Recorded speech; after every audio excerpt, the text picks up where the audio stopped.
ஓம் சக்தி. சேலத்தில் ஓர் சமயபுரம். இந்த சேலத்து சமயபுரம் மாரியம்மன் தற்சமயம் ஆயிரம் பக்த கோடி பெருமக்கள் அமாவாசை தோறும் இந்த அம்மா வழிபாடு செய்துகிட்டு இருக்கிறாங்க. அமாவாசையில் என்ன சாமி அவ்வளவு முக்கியத்துவம் அப்படின்னா, அமாவாசை அன்னைக்கு மொச்சக்கட்டை கத்திரிக்காய் குழம்பு வச்சு முருங்கைக்கீரை பொரியல் செய்து 3 அடுக்கு சாதம் வைத்து பச்சரிசி மாவிளக்கு இடித்து அந்த மாவில் ஜோதியாக ஏற்றி உடுக்கி அடித்து பாட்டு பாடி அம்மாவை அந்த ஜோதியில் ஆவாகனம் பண்ணி அந்த ஜோதியை எடுத்துகிட்டு வந்து ஆகாரத்தில் வச்சு அம்மாவை சாப்பிட வச்சு அந்த படையில் குழந்தை பேர் இல்லாத பக்த கோடி பெருமக்களுக்கு கும்பிட்டு கொடுத்தா உடனுக்குடனே குழந்தை பேர் கிடைக்கும். அதே போல் அம்மாவுடைய சூளத்தில் 1 ரூபாய் நாணயத்தை மஞ்சள் துணியில் முடிஞ்சு உங்கள் வேண்டுதல் எதுவாக இருந்தாலும் சரி கட்டி முடிஞ்சிங்கன்னா அம்மா உடனுக்குடனாக அதுக்குண்டான தீர்வை கொடுக்குறாங்க.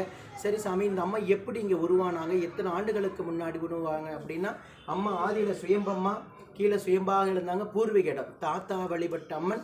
நான் சின்ன வயசுலேருந்து அம்மாவுக்கு கைங்கரியம் செய்துக்கிட்டு இருக்கேன்.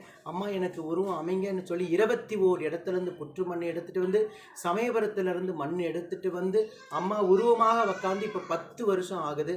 அதே போல் சேலம் புதிய பஸ் நிலையம் இறங்கிட்டு சாமிநாதபுரம் இபி ஆஃபீஸ்ன்னு கேட்டிங்கன்னா எல்லாத்துக்குமே தெரியும். இபி ஆஃபீஸ் ஏத்தாப்பில் சேர்ந்தது அம்மா குடிகொண்டு இருக்காங்க. உங்கள் பிரச்சனை எதுவாக இருந்தாலும் சரி 1 ரூபாய் நாணயத்தில் அம்மா தீர்வை உங்களுக்கு கொடுக்குறாங்க. அதே போல் அமாவாசை அன்னைக்கு காலை 10 மணிக்கு கும்பப்படையில் ஆரம்பம். 10 மணிலேருந்து இரவு 8 மணி வரைக்கும் அந்த பிரசாதம் கொடுப்போம். எத்தனை ஆண்டுகள் குழந்தை வர இல்லாதவங்க 15 வருஷம் 13 வருஷம் 8 வருஷம் 9 வருஷம் இல்லாதவங்களுக்கு 3வது மாதமே கருத்தங்கி குழந்தை பேர் எவ்வளோ பக்தர்கள் அடைஞ்சிருக்காங்க. நீங்களும் இந்த ஆலயத்தை தேடி வாங்க. ஓம் சக்தி பராசக்தி.